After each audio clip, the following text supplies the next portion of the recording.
They call it the Broadhaven Triangle, an area here in Pembrokeshire where sensible, down-to-earth people are constantly seeing strange objects in the sky, mysterious lights, even the occasional silvery figure. It's an area where animals become strangely terrified, where an entire classroom of schoolchildren saw from their playground a UFO, and indeed where sightings are so common these days that one local hotel now confidently advertises UFO weekends. Randal Pugh is a retired vet who acts as regional investigator for the British UFO Research Association. When you're getting in reports of other sightings, how can you tell the difference between a genuine one and one that could be just one of those other things that you've mentioned? A lot has to be taken of who your witness is, the age of the witness, perhaps the social status of the witness, certainly the educational background, the intelligence, the integrity, and the credulity of the witness. Well, there are plenty of things that are visible in the sky that can't immediately be explained away. My whole point is that there's not the slightest evidence that any of these things come from outer space. And after all, why do you search for a crazy explanation when there are plenty of reasonable ones to hand? What are some of the reasonable ones?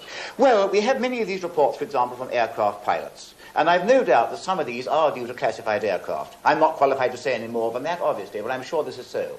Then we have bits of satellite debris re-entering, and no one knows quite when these are coming, or how they are coming, or where they are coming. And if they're irregular in shape, and they come back into the atmosphere, then clearly they spiral about a bit.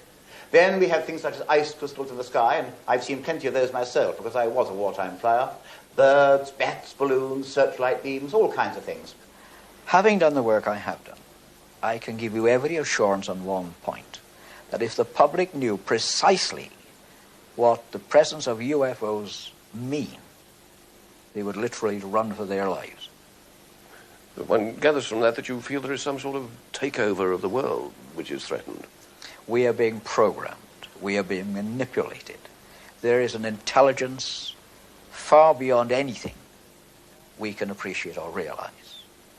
We are just puppets, John, in every sense of the word. And where is this intelligence based? It is based everywhere and anywhere. It emanates from, I think, perhaps the cosmos, perhaps from this dimension we've been talking about, but it has always been with us and always will be with us. And we are absolutely helpless. Anything which deviates from their own narrow, bigoted little channels of terrestrial knowledge, if they can't run a slide rule over it, and they can't measure it and everything else, then it doesn't exist. It can't be, so it mustn't exist. You think that in the years to come you may change your opinion on this, Patrick? I don't think I will. Mind you, I'm always open to conviction, and if we do get any proof whatever that UFOs or flying saucers or whatever you call them do come from beyond the Earth, I shall be the first to cheer.